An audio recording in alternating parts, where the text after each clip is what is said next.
Good morning, everyone. Welcome to another episode of PNN with Bhante Sutta. Today we will be studying the Sīlavanta Sutta with Bhante Sutta. And you can find the link to the sutta on the top of the live chat. And welcome. Good morning, Gita. Good morning, Jens. Thank you, Jens, for the cute letter that we received. And now I know how to pronounce your name properly, that it's not Jens, but it's Jens. For the record, I had told her from the beginning that it was pronounced Jens, but she insisted that the J was pronounced like a J. I just didn't trust the American monk. But I guess he knew more about it since his ancestors came from Northern Europe and mine are still in Southern Europe. Hello, Ryan. Hello, Stacy. Welcome, Ella. Hi, Kyle. Good to see you. And Bradley, welcome. Ethan, Sally, Edward, Yenny, and Rupa. Welcome to everyone. And Joe, Marielle. Oh, great. We've got a nice crowd this morning. So I'll pass it on to Bhante. And once again, there's the link to the Sīlavanta Sutta at the top of the live chat. Great. Thank you.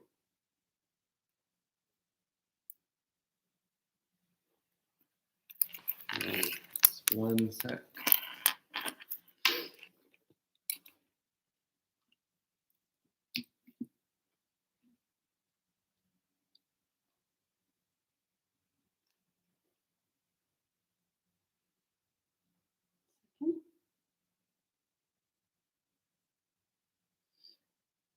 Please be patient as we address some unexpected technical difficulties. How do you do this? Our technological expert is saying, uh-oh, how do you do this? This is not a good sign. All right, let's see what's going on.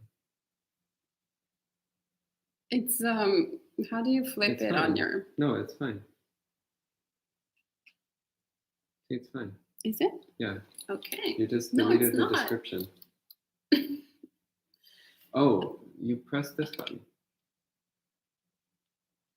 Oh, perfect. Okay.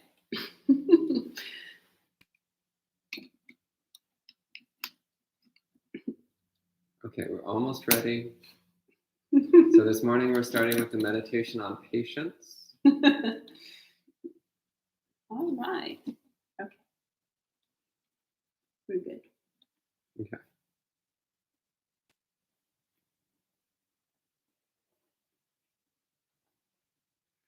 Namo tassa bhagavato arahato samma sambuddhassa. Namo tassa bhagavato arahato samma sambuddhassa. Namo tassa bhagavato arahato samma sambuddhassa. Buddhang dhammang sanghang namassami. Good morning, friends. So delighted that we get to read the words of the Buddha. Are you excited? I'm excited. We get to read the words of the Buddha. So today we're looking at the Sīlavanta Sutta. This is from the Samyutta Nikaya, from the Kanda Vagga, the Kanda Samyutta. So the Kanda Samyutta is a collection of discourses about the five khandas, the five components of personal existence.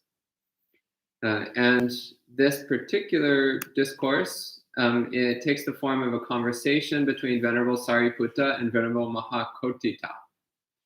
So these are two of the main disciples of the Buddha. So two of the monks who were the most highly revered in the time of the Buddha. So as usual, I'll read through the sutta and periodically I'll give some explanations. And then at the end, we can have some time for questions. The sutta begins. On one occasion, Venerable Sariputta and Venerable Mahakotthita were living at Varanasi in the deer park at Isipatana. So the modern day name is Benares. So if you go to India, you can visit Benares, and that's what used to be called Varanasi. And actually, that's the case with most of the places, most of the locations mentioned in the suttas. You can still find them if you go to northern India these days. So you can visit Vulture Peak, you can visit Savatthi, you can visit Lumbini, you can visit a lot of the places that were mentioned in the suttas.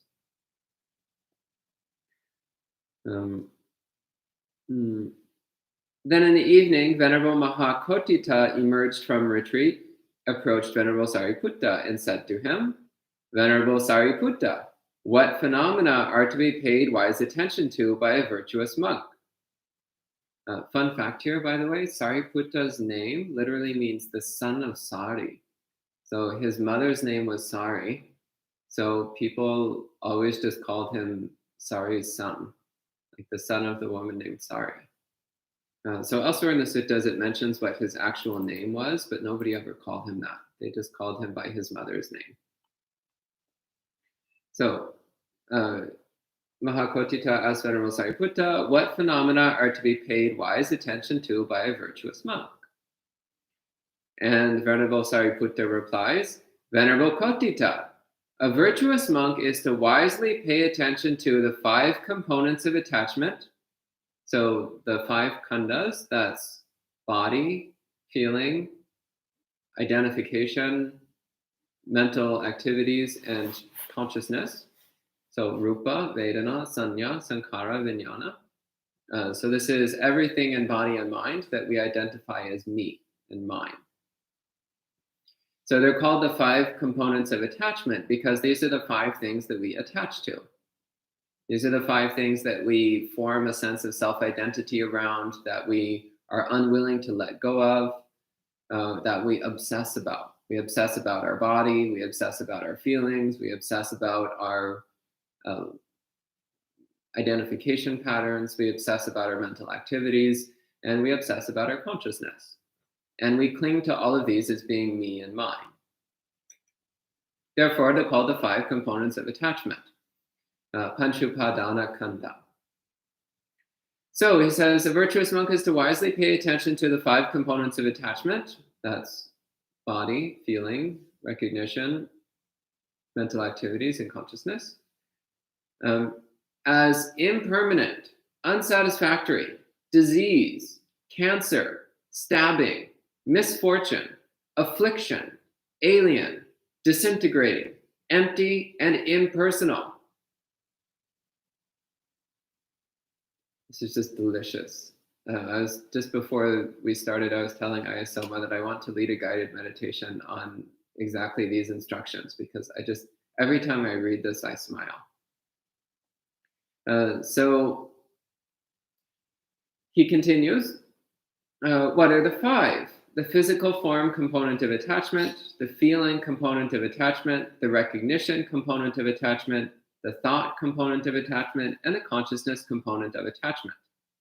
Venerable Kotita, a virtuous monk is to wisely pay attention to these 5 components of attachment as impermanent, unsatisfactory, disease, cancer, stabbing, misfortune, affliction, alien, disintegrating, empty, and impersonal. Venerable, it is possible that a virtuous monk who wisely pays attention to these 5 components of attachment as impermanent, unsatisfactory, disease, cancer, stabbing, misfortune, affliction, alien, disintegrating, empty, and impersonal can realize the fruit of stream entry.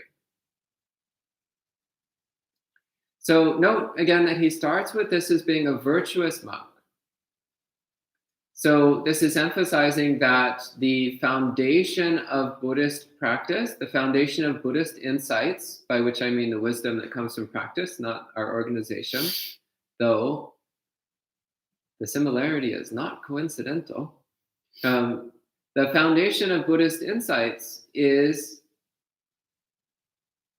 so a very long time ago, Bhante Siddhaso and Ayasoma met and started talking about how to connect people with monastics. Now, anyway, jokes aside, the foundation of Buddhist insight is wisdom. And what's the foundation of wisdom? It's morality. Morality. Sila. It all comes back to Sila as the foundation. So when you have a virtuous monk, so someone who has strong sila, strong morality, strong virtue, a deep commitment to living a moral, wholesome, upright life, then they should wisely pay attention to what? Well, first off, wisely pay attention is yoniso manasikara. So yoniso manasikara, it's translated here as wise attention, which is a very common translation. Yoniso literally means based on the source. So paying attention to the origin of things, paying attention to how they come into being, being fully aware of the process through which something arises and ceases. So it's a slightly more complete kind of attention. But its applied meaning, once again, is simply wise attention. It's paying clear, knowing attention to what's going on in a way that reduces one's attachments and cultivates non-attachment and wisdom. So he's saying we should see everything in body and mind as impermanent. That's anicca. So I talk a lot about the recognition of impermanence, and I practice it a lot. And the Buddha spoke about it a lot. It's all throughout the suttas, the Buddha talks about perceiving things as impermanent, recognizing that everything is impermanent. We should see them as unsatisfactory. That's dukkha. So commonly translated as suffering. And Ayasoma recently said that she prefers the translation suffering, whereas I lean more towards unsatisfying. But either way, it's indicating the fact that everything in body and mind is ultimately a source of displeasure, a source of discomfort. It's not satisfying. It's not enjoyable. It has elements of enjoyability, but even that is ultimately unsatisfying. And then to see body and mind as a disease. And Pali, that's roga. To see body and mind as a disease. So, do we like diseases? Do we delight in diseases? Do we want to keep our diseases? Do we like to consider ourselves to be a disease? Of course not. So it's recognizing that the body and mind are like a disease. There's something which brings affliction, something which makes us uncomfortable and in pain. It's something which worsens our life, worsens our condition, rather than betters it. Seeing body and mind as cancer. This one I find particularly evocative because cancer is a malignant growth. So seeing body and mind as a malignant growth, this thing that grew and which causes all kinds of pain and distress and which can eventually lead to serious harm. To view body and mind as stabbing. So the Pali word here, salla, more literally means thorn, arrow, or dart. So the point is something sharp that causes a piercing stab wound. That's the meaning here. So again, it's like when you're walking and you step on a thorn, then there's this sudden stabbing, this intense, extreme pain, which brings up a very strong negative reaction in the mind. It's a very strong feeling that something is terribly wrong. So that's also the sense here, that body and mind are like being stabbed. Having a body and mind is like getting stabbed over and over again. To view body and mind as misfortune, as a disaster, as a calamity. So the Pali word here is agata, which again, it means like cataclysm, catastrophe, horrible disaster. So to view body and mind as a disaster. Actually, I think misfortune is maybe too gentle of a translation. I think disaster would be a little bit better. To view body and mind as a disaster. So it's not a good thing that we have this body and mind. It's a disaster. It's a calamity that we're stuck in this bizarre, painful perception that this body and mind is me. We're trapped in this incredibly limited, uncomfortable sliver of samsara because of our own delusions, our own defilements. But still, this is where we are. We're trapped in this little prison of body and mind. So to see body and mind as a disaster, not as a blessing. To see body and mind as an affliction, that's abada in Pali. So again, something which is afflictive, something which brings suffering and torment, rather than something which brings happiness and joy. To see the body and mind as alien. So the Pali word is parata, which literally means otherness. So other.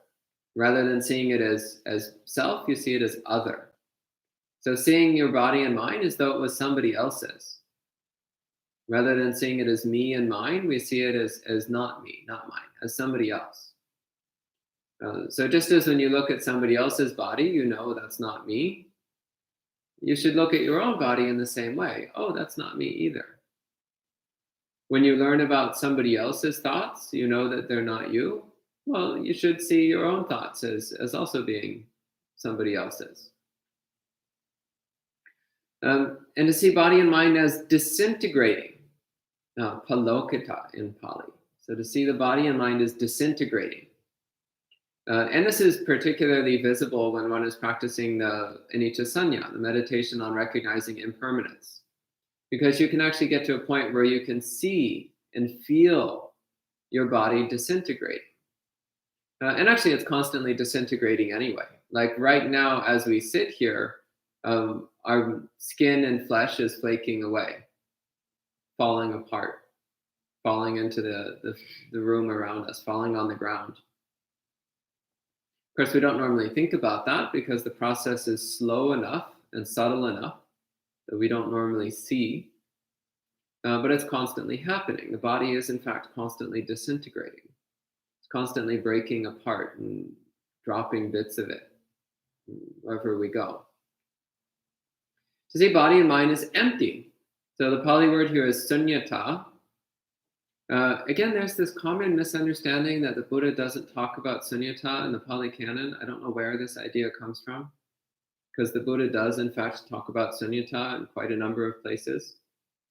So here he says we should see body and mind as sunyata, to see body and mind as empty, as emptiness, to see body and mind as lacking any substance, any inherent reality, to see it as empty, as hollow, as insubstantial. And to see it as impersonal. So that's anatta, not self. To see body and mind as an impersonal process unfolding. So an impersonal process that's a painful, miserable disaster. But if it's impersonal, then that's not such a problem after all. It's only a problem if we take it personally. So all of these can be taken as meditation practices. So bringing up this perception of body and mind. Normally we perceive body and mind as something wonderful and joyful and a source of pleasure, especially when we're having a nice meal or we're watching a movie or we're doing some enjoyable activity, something that we like. Then we think of body and mind as me getting pleasure through my body and mind.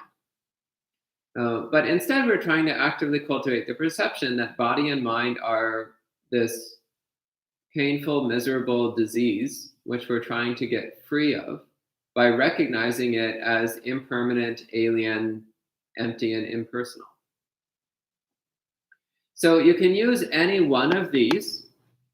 So here there's a total of 11 distinct perceptions that one can cultivate. So the perception of impermanence, the perception of unsatisfactoriness, the perception of disease, of cancer, of stabbing, of misfortune, of affliction, alien, disintegrating, empty, and impersonal. There's 11 different perceptions. You can use any one of them as a meditation method. You could also cycle through them, though 11 is a lot to do in a single period of meditation.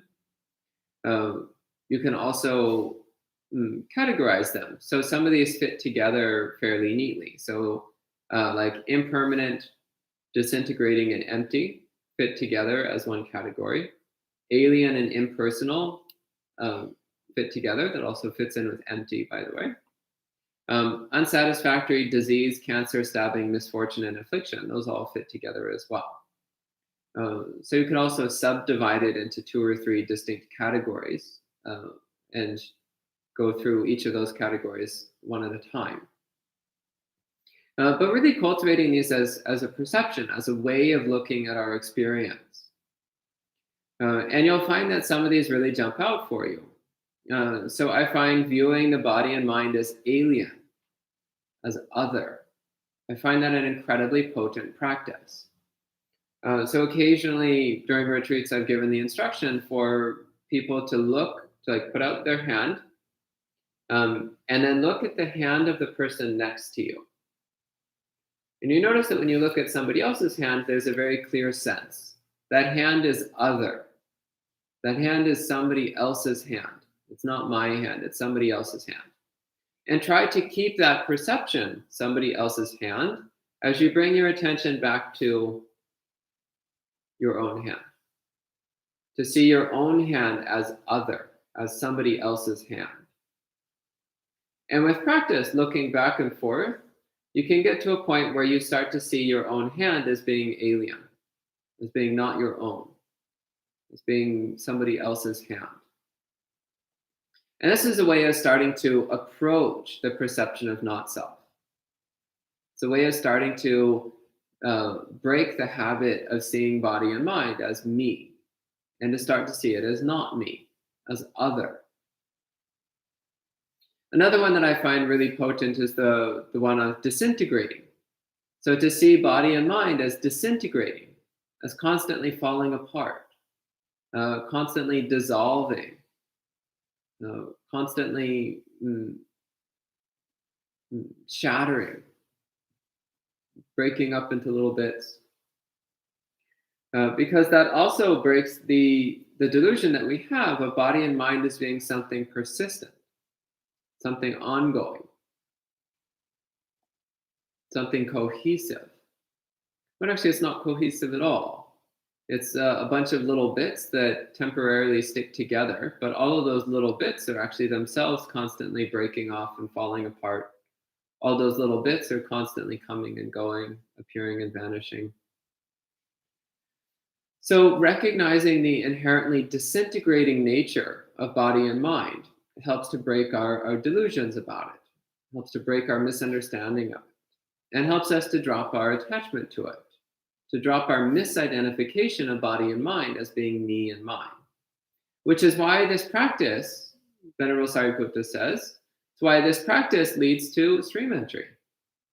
Because the critical breakthrough in stream entry is recognizing that body and mind are not me. Recognizing that the 5 khandhas, the components of body and mind, are not who we are. So naturally, it leads to stream entry. So that's this first section.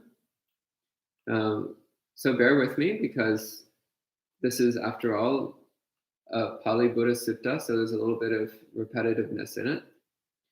Then Venerable Mahakotita asks, but Venerable Sariputta, what phenomena are to be paid wise attention to by a monk who is a stream enterer? In other words, once you've reached the first stage of awakening, then what do you do?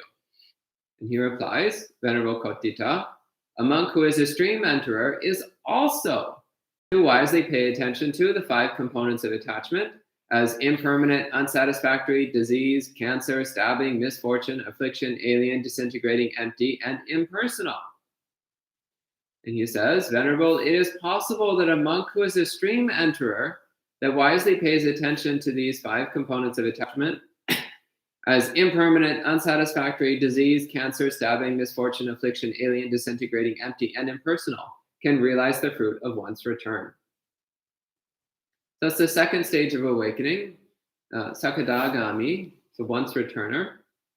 This is someone who they've already attained stream entry, so they already recognize that body and mind are not who they are, but they still have desire and aversion but they've managed to weaken their desire and aversion to such an extent that if they pass away before attaining enlightenment, they will only be born as a human again one more time. Like they're so close to making the breakthrough to enlightenment that they can only possibly be a human once more. And no matter what they experience in that last life as a human, they will inevitably make the final breakthrough. That's why they're called a once returner. So through recognizing body and mind as impermanent, unsatisfying, disease, cancer, stabbing, misfortune, affliction, alien, disintegrating, empty, and impersonal, then one's desire, sensual desire, naturally starts to fade away. Because sensual desire is connected to body and mind. And also one's aversion starts fading away, because that's also connected to body and mind. As we let go of attachment to body and mind, then desire and aversion also start to fall away, because they don't make sense anymore. Desire and aversion are based upon the 5 khandhas. As we let go of the 5 khandhas, then we also naturally start to let go of desire and aversion. So then he asks, but Venerable Sariputta, what phenomena are to be paid wise attention to by a monk who is a once returner? And he replies, Venerable Kotita, a monk who is a once returner is also to wisely pay attention to the 5 components of attachment as impermanent, unsatisfactory, disease, cancer, stabbing, misfortune, affliction, alien, disintegrating, empty, and impersonal. It is possible that a monk who is a once returner that does this can realize the fruit of non-return. So non-returner, anagami, the 3rd stage of enlightenment, is someone who has completely eliminated sensual desire and aversion. So they've long since recognized that mind and body are not who they are. And by cultivating this perception in relationship to body and mind, they've also cut off all sensual desire and aversion. There still persists some subtle delusions, some subtle defilements, which is why they're not yet fully enlightened. But they've cut off all sensual desire and aversion, which means there is no longer anything which will draw them to the human realm. So human existence is an inherently sensual existence. So to be born as a human, one needs to have some amount of sensuality, some amount of interest in sensual experiences. A non-returner, since they've completely cut off all interest in sensuality, there's nothing that would draw them to human existence. So a non-returner can still have another rebirth, but that rebirth will not be as a human or even as an ordinary deva. That rebirth can only be in what's called the pure abodes, the pure land, Suddhavasa in Pali. So the pure land, which for those who are familiar with Mahayana, there's also the talk of pure lands, and there's some overlap between these concepts, but that's a talk for another time. So the Suddhavasa, the pure land, which is a realm occupied only by devas who are either non-returners or arhats. So it's a particular deva realm which is completely free of sensuality. So a non-returner can be reborn in the Pure Land, and in the Pure Land, then they will inevitably attain full enlightenment. But it might take a while. It can take many, many eons. So then Venerable Mahakotita asks, but Venerable Sariputta, what phenomena are to be paid wise attention to by a monk who is a non-returner?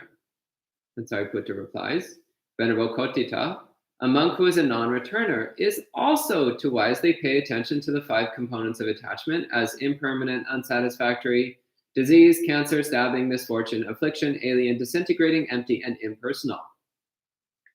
It is possible that a monk who is a non-returner that does this can realize the fruit of arhat.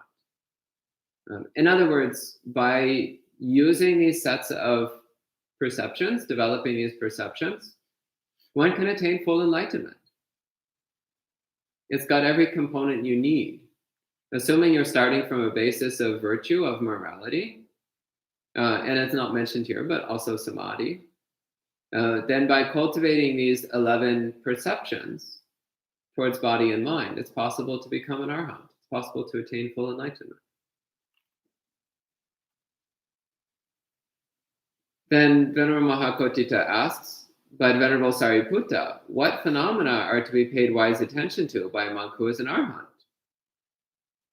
And he replies, Venerable Kotita, a monk who is an arhat is also to wisely pay attention to the 5 components of attachment, as impermanent, unsatisfactory, disease, cancer, stabbing, misfortune, affliction, alien, disintegrating, empty, and impersonal. You might think, oh, why? Aren't arhats done with all of this? He says, Venerable, it is not that there is anything more for an arhat to do or to accumulate. However, when these are developed and cultivated, they are conducive to a pleasant life here and now, and to mindfulness and to clear awareness. In other words, an arhat continues to view the world in this way because that's the way the world is. So they're clearly seeing reality as it is. So they're no longer developing these perceptions to try to fix some underlying misperception, but rather they're maintaining these perceptions because this is the way the world actually is. They're seeing the world with mindfulness and clear awareness. They're seeing it in its true nature. So even though an arhat has already attained full awakening, from the outside it might look like they're still practicing in basically the same way as the rest of us are. For example, in the suttas, the Buddha, even after he attained enlightenment, he continued to practice meditation. And people asked him, why? You don't need to do this anymore. You're fully enlightened. And he said, I do it as an example for the future generations. He said, well, 2 reasons. He said, 1, it's comfortable. And 2, it's an example for future generations. Similarly, there's a sutta with Mahakassapa, who was known for living a very simple, austere, renunciant life, very ascetic approach to being a bhikkhu, to being a monk. And when he was getting old, the Buddha said, perhaps it's time for you to give up all these ascetic practices and just live like the other monks live. And Mahakassapa said, no. I will keep my ascetic practices because it sets a good example. It sets a good example for others. So that's another reason why enlightened beings continue to maintain their spiritual practices. It's because it's a good example for the rest of us. So 1, this is the pattern they've cultivated over a long time. 2, it arises naturally from a direct understanding of reality as it is. And 3, it sets a good example for those of us who are not yet fully enlightened. So that's the end of this sutta. It's a relatively short and sweet sutta. At this time, if you have any questions or comments, please go ahead and type them in the YouTube live chat, and I'll answer them as best I can. Right. Well, thank you, Bhante. Sadhu, sadhu, sadhu. So we have a few friends who have joined us. Welcome to everyone. And Dan is asking, Yoniso Manasikara and Sampajana, could you talk on the difference or similarities? Yoniso Manasikara is wise attention, careful consideration. So it's paying attention to something based on wisdom. Whereas Sampajanya, or Sampajano, so clear awareness, clear comprehension, it's usually spoken of in combination with sati, in combination with mindfulness. So it's usually spoken about as being an extension of mindfulness practice. So maintaining a clear, broad, circumstantial awareness, a thorough awareness of what one is experiencing. So I see Yoniso Manasikara as being like choosing to pay attention to things which are helpful in reducing your defilements. Choosing to pay attention to things in line with wisdom, in line with an understanding of the Buddha's teachings. So in the Sabasava Sutta, for example, the Buddha speaks about wise attention and unwise attention. In the Vidaka Santana Sutta, he mentions how if you pay attention to certain things, your defilements will increase, and if you pay attention to other things, your defilements will decrease. So you can have mindfulness and clear awareness, but be directing them in an unwise way. For example, you can be mindful and clearly aware of an attractive person walking by, and that mindfulness and clear awareness is fueling your lust. So that would be unwise attention. You might have lots of mindfulness and clear awareness, but you'd be practicing unwise attention. Staring at something that provokes lust is not wise attention. That's unwise attention.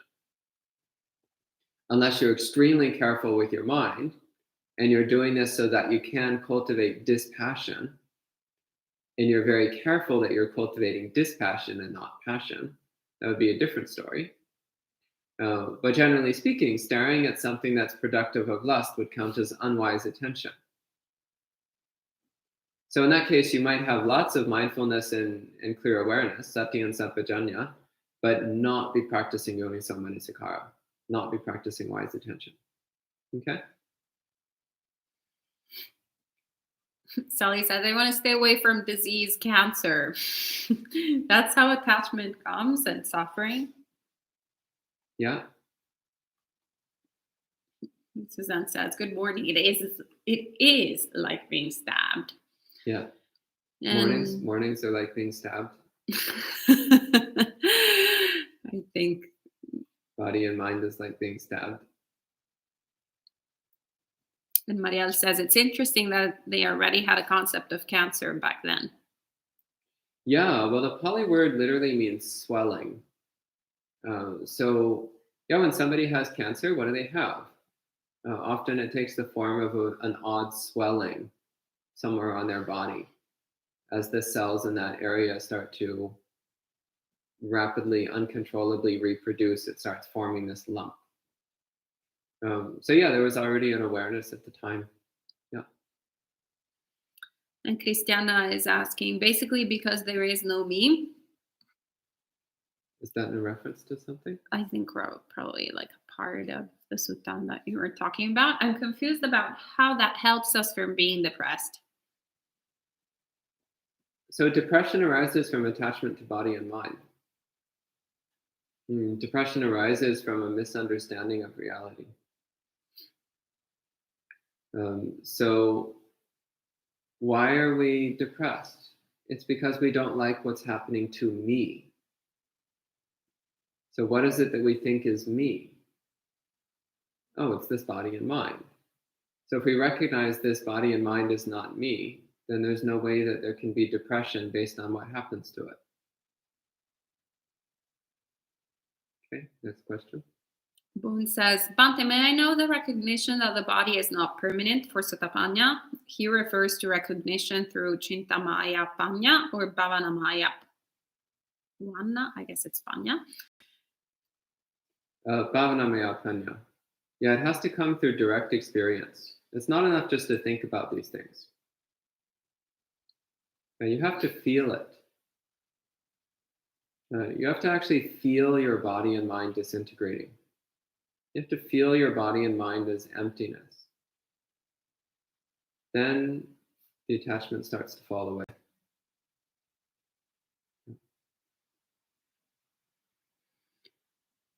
And Banya says, do ghosts that have no body have sensual desires? What do you do in the Pure Land? Just sit and work for enlightenment? Wait, so it's two different questions? Do ghosts have bodies? Do ghosts that have no body have sensual desires? So if by ghost you mean peta, so petas do have bodies, they're just subtle bodies. But they do have some physical form, it's just very subtle.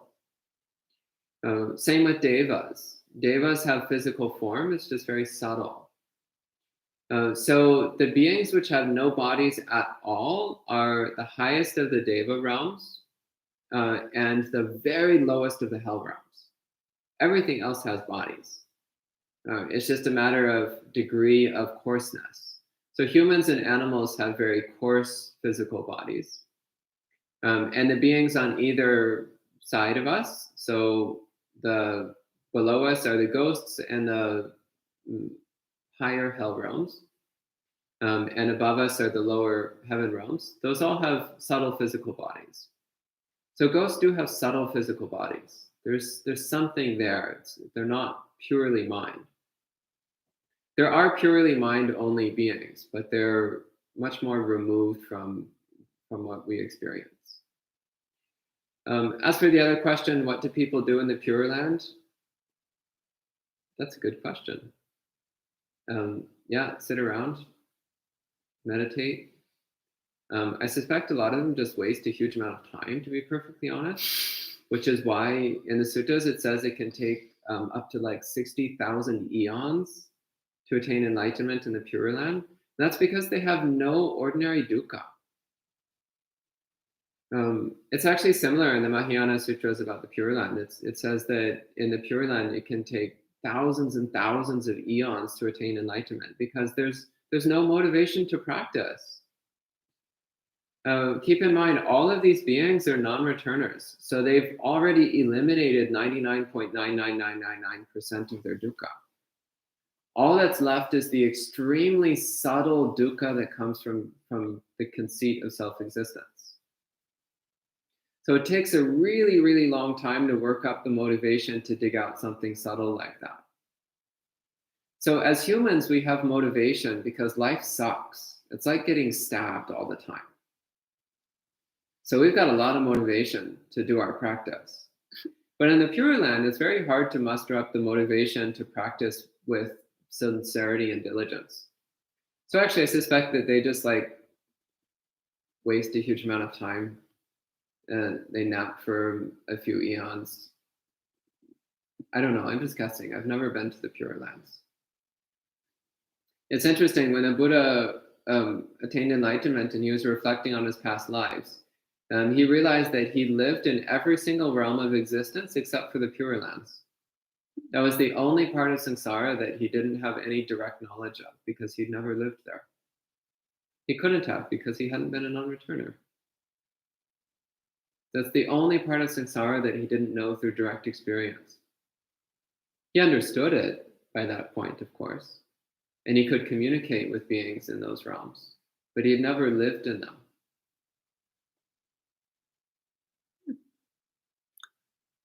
And Gita says, Bhante, couldn't a once returner be born in a deva world or a human world? Yeah, that's correct. Yep. And Raymond says, Bhante, can lay people attain stream entry, or is it only achieved by becoming a monk? Lay people can attain stream entry, and there's many people in the suttas who attain stream entry as lay people. So including the laywoman Visakha, Ambapali, another laywoman, Ambapali. I think Anathapindika also was a stream enterer. There's a few others. Yeah. There's also some devas who became stream enterers, including Sakka, the lord of the Tavatimsa heaven. Tavatimsa or Tusita? I can never remember which one. You don't remember? I think it's Tavatimsa. Yeah, you don't need to be a monk to be a stream enterer. It just makes it a lot easier. Yeah. And Elaine says, I think my cats came from the Pure Land. For example, they still nap for eons. She also says, Bhante, fabulous interpretation of depression. I have a fantasy that we could establish an online counseling service that incorporates your expertise and my skill. That would be interesting. She's a psychologist. That would be cool. And let me scroll back up. And Bradley says, can you talk a bit about why you translate sanya as recognition or identification versus the common perception? Yeah, so sanya comes from the root nya, which means to know. And sanya is the process by which we label things. It's the process by which we put a name or a concept or an idea to our experience. So pure sensation, for example, right now I'm looking at a pure sensation of color and shape. So that's just raw sensory data coming in through the eyes.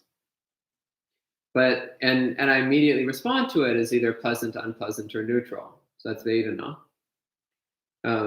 Then Sanya is when I decide, oh, that's a phone with a red case. That's Sanya. That's putting a label to something. It's putting an idea to something. And then Sankara is when I start thinking, I don't really like that case. I would rather have a different one. In fact, I'm looking at somebody else's phone. It's not even mine. I don't like the model of that phone. I would rather have another one. I'm a hate type, which is why I fixate on what I don't like. So that's all Sankhara, mental activities. So Sanya there is that step in which we identify what we're looking at, in which we recognize it based upon our memories or our concepts. It's labeling things. So this is why I like to use translations like recognition or identification for Sanya. So perception is okay, but yeah, I feel like identification or recognition is a little bit closer to the intended meaning. Thank you. And Mehmet is asking if arhats also practice, which is conducive, excuse me, if arhats also practice, which is conducive to be mindful and have clear awareness, wouldn't this mean that their mindfulness and clear awareness, maybe also other factors of enlightenment, are not permanently there? Well, I mean, mindfulness and clear awareness are sankharas. They're conditional phenomena. They're dependent upon conditions. So what we talk about as an arhat or awakened being is the persisting remnants of the five khandhas after someone attains full enlightenment. So those are still conditional phenomena, which are subject to shift and change. They're impermanent. They go through different modes and characteristics. So at that point, the five khandhas have been completely purified of all unwholesome tendencies. But as to what direction they're paying attention or what they're doing with their mind at any given time, that's all variable. That can all change and shift. So, for example, arhats still sleep. The Buddha would sleep a few hours every night. Sometimes the Buddha would even take a nap in the afternoon. There's an interesting sutta where a Brahmin, I think it's a Brahmin, comes to the Buddha and asks some questions and then says, but do you ever sleep in the afternoon? And the Buddha's like, yeah, sometimes.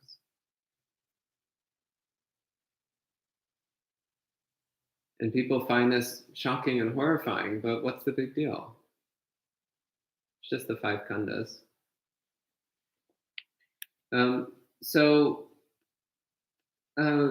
Yeah, it's an interesting question. Could arhats have times when their mindfulness is sharper and times when it's less sharp? Yeah, potentially, because that's just sankharas.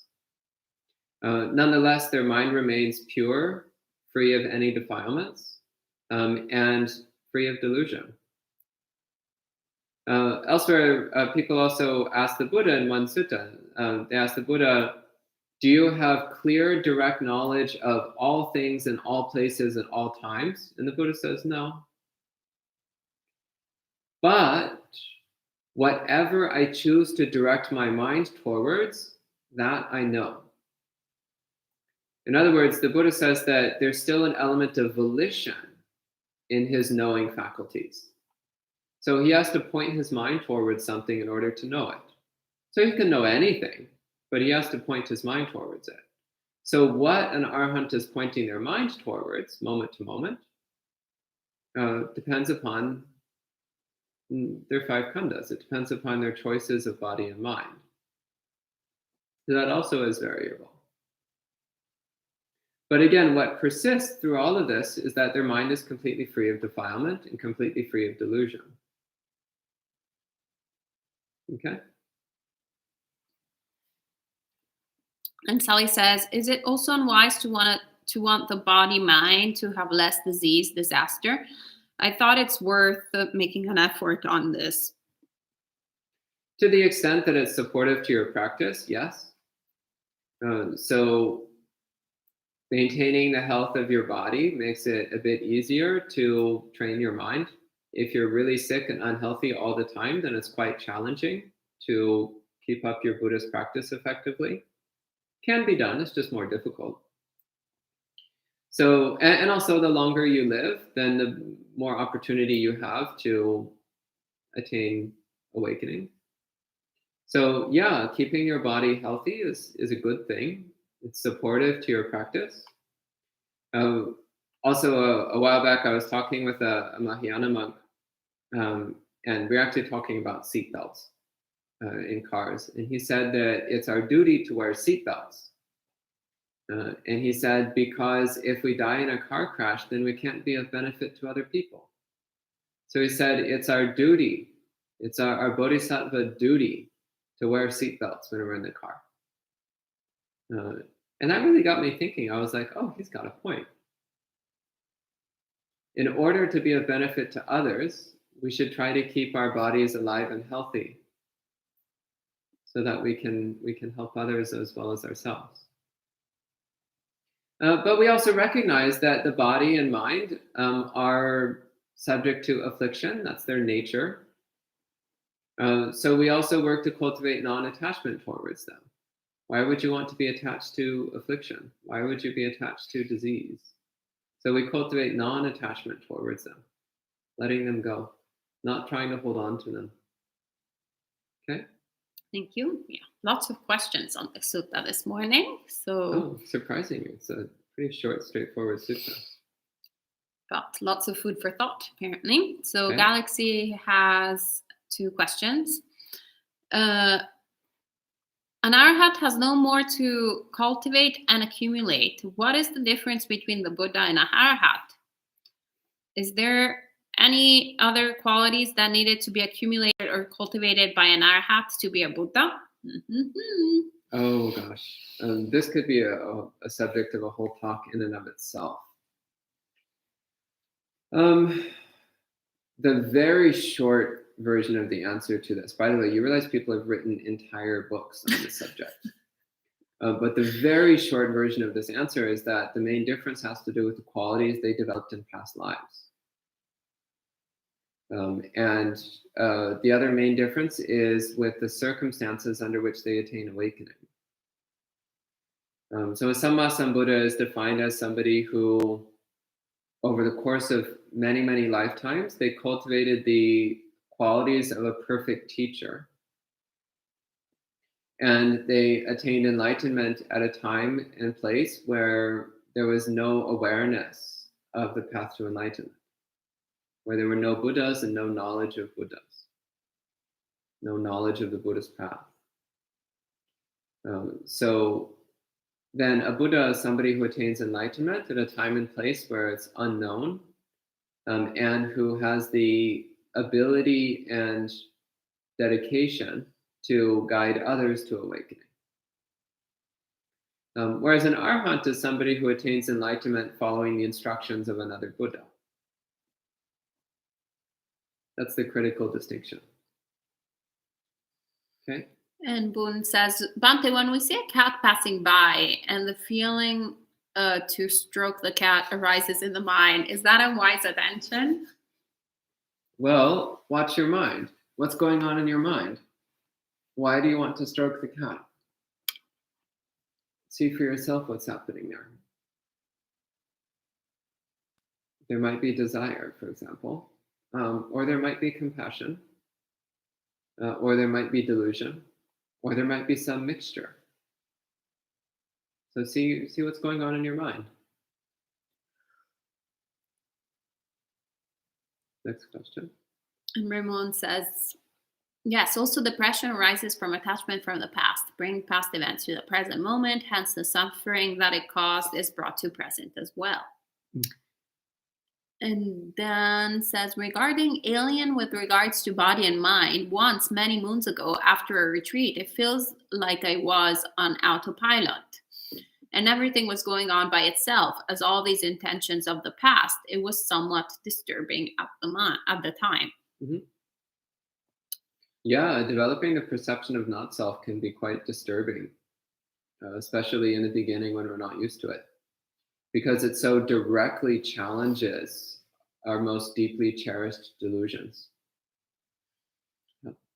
And Maria says, so the Pure Land is like a type of heaven in which you know that the next step will mean to stop existing. So you chill out for a bit first. I would not define enlightenment as cessation of existence. The Buddha is quite clear that that's not an accurate description. But yeah, they just chill out because they know that they're guaranteed to attain enlightenment and that in the meantime they won't suffer. So they're like, there's no hurry. Yeah. And now I have one of the frequently asked questions. If the mind disintegrates, who or what is left to continue to enlightenment? Asks Mark.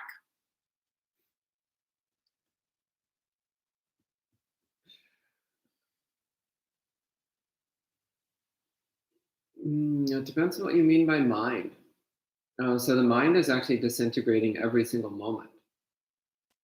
And when you develop the perception of impermanence, then you'll see that for yourself. You'll recognize that for yourself. So ask yourself, what is it that seems to persist? Since every moment the mind is disintegrating, what is it that seems to persist? What is it that I think is me? Do this in meditation. When the mind is solid and steady, well collected in samadhi, gently bring up this line of questioning and see what happens. Okay. And Mehmet says, if it takes like 60,000 eons for sure to enlighten in the Pure Land, would this mean that there is a certain amount of time required to be in human realm as well? It's not mentioned anywhere in the suttas. In theory, you can attain enlightenment in a finger snap, in theory. And also I said up to 60,000 eons. So some beings in the Pure Lands, they attain enlightenment relatively quickly. Others, it takes them a very, very long time.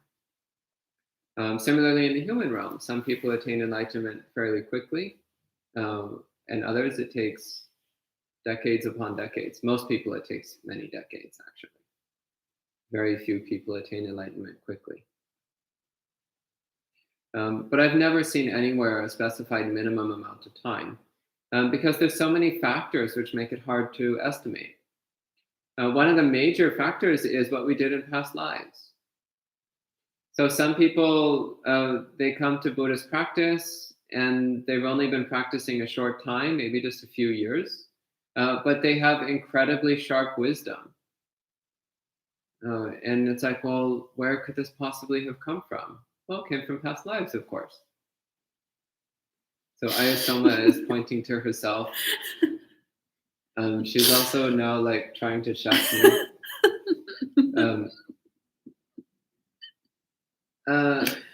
And then somebody else. I was joking. There's always an element of truth in jokes. So, but then other people, they practice for many, many decades, but they still seem like beginners. And that's because they didn't practice much in previous lives. So they're basically starting from zero. So that's one major difference as to why some people seem to make extremely rapid progress and others seem to make very slow progress. It depends what were they starting with from past lives. Another big difference is how sincerely are they practicing. Some people, they encounter the Buddha's teachings and they're like, oh yeah, pretty stuff, yeah, well, I practice 1%. The other 99% I cultivate greed, yay, greed. And then other people, they encounter the Buddha's teachings and they're like, fabulous, marvelous. I will commit myself wholly to this. And those people make very quick progress.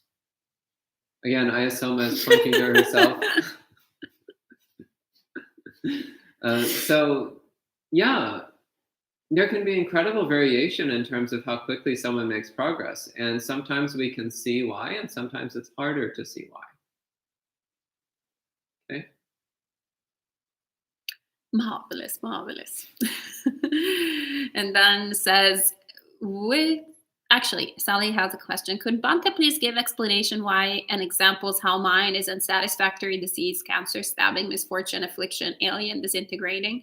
Is it possible in the future we could learn meditation guidance from Bante on what is mentioned here? 5 components of attachment as impermanent, unsatisfactory, disease, cancer, stabbing, misfortune, affliction, alien, disintegrating, empty, and impersonal. Yes, yes. In fact, I would really like to lead a meditation This on. evening, why wait? I thought it was you this evening. No, I think it's you. Oh, Is it? Is It it? was me yesterday. I doubt Anyway. that I scheduled myself twice in Of course, she doesn't schedule herself twice in a row, but she schedules me 4 times in a row. This is gender equality for you, by the way. Correct. This evening there is euphoric samadhi with Bhante Sutta. Which doesn't have anything to do with this subject. So I probably won't be giving guidance on these instructions this evening. That's sad. But we'll get around to it one of these days, don't worry. Okay, so I'll schedule Bhante for Friday to do this meditation. Maybe on Friday morning. That would be great. Okay. But yeah, the mind.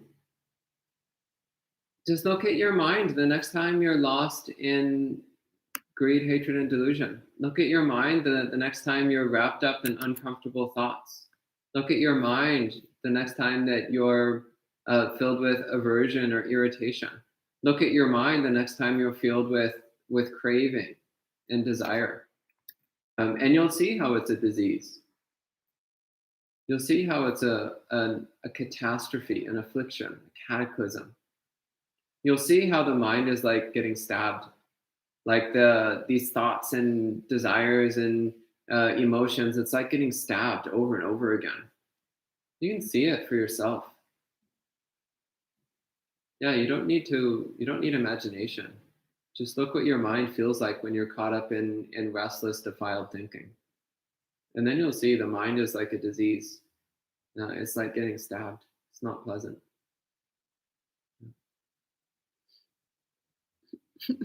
Jen says, "Oh no, I have a huge aversion to seat belts."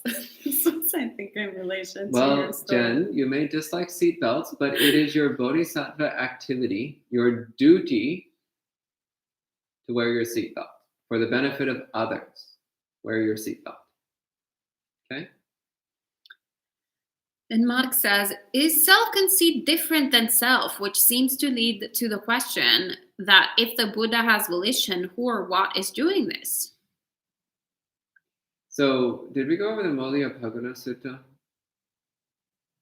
We should go over the Moliyapagana Sutta. Because what the Buddha would say, the way he would answer the question you just asked, is by saying, that's not a valid question. That's how the Buddha would answer.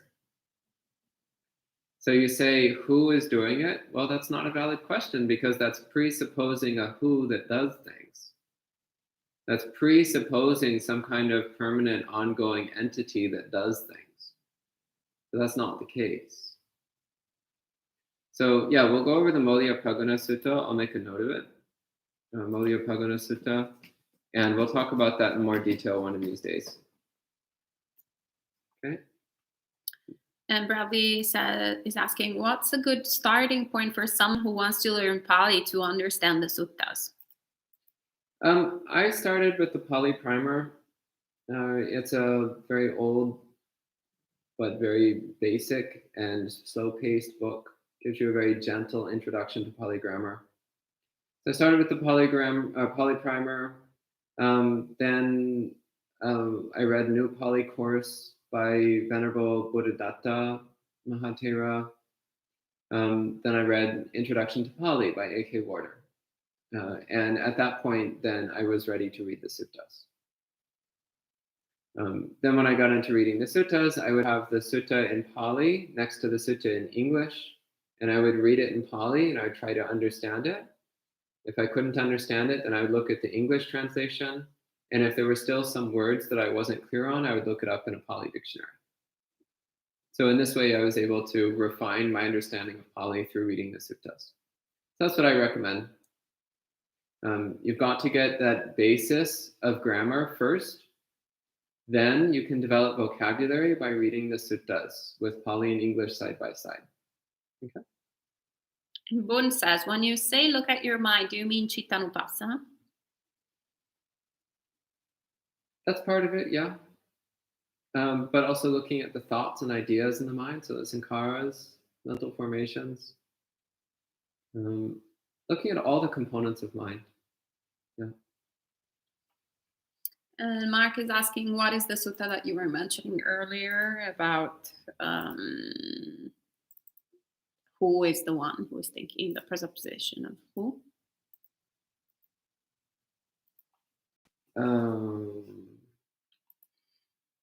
The one that you just took a note that you're going to talk about. Molya Paguna Sutta.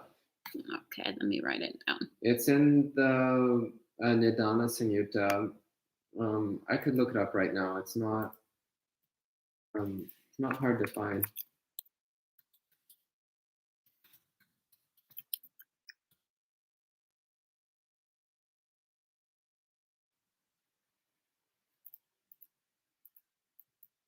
But we should keep going. Are there other questions? No, that's the last one. How do you spell it? One sec. Moliyapaguna. Wait, what? Say it again. Moliyapaguna. Molya. Phaguna. It's Samyutta Nikaya 12.12. And which one? SN? 12.12. SN 12.12. I have to translate from English to Italian and then type. I'm not good at spelling that fast. All right. So in the sutta, I'm looking at it now, the person asks things like, he asks, who is it that feels? And the Buddha replies, that's not a valid question. And he said, the proper question is to ask, under what conditions is feeling discerned? That's the proper question. Anyway, we'll go over this sutta in one of these days. I just put it on my list. So that's the last question. Breeman said he sent us an email on rsvpbuddhistinsights.com email. Is that the best address to reach out to you? The best one is info@buddhistinsights.com, as Sally is just typed in. All right. Well, thank you so much for joining us to study the Dharma. And thank you so much, Bhante, for tirelessly teaching us every day. Sadhu, sadhu, sadhu. And we'll see you this evening again with Bhante Sudaso at 7:30 p.m. And tomorrow again at 8 a.m. with Bhante Sudaso. And tomorrow evening we'll have a special guest star, Bhante Sanata Vihari from Los Angeles, California. He is a great monk that also has a channel in the Spanish language. So if you're interested, log in, and then you can also learn a little bit more about his YouTube channel there as well. And then on Thursday, we'll have an e-Vesak special day, electronic Vesak. So we'll meet in the morning and we'll meet in the evening, and we'll announce it, I guess, today or tomorrow. We'll see. All right. Have a great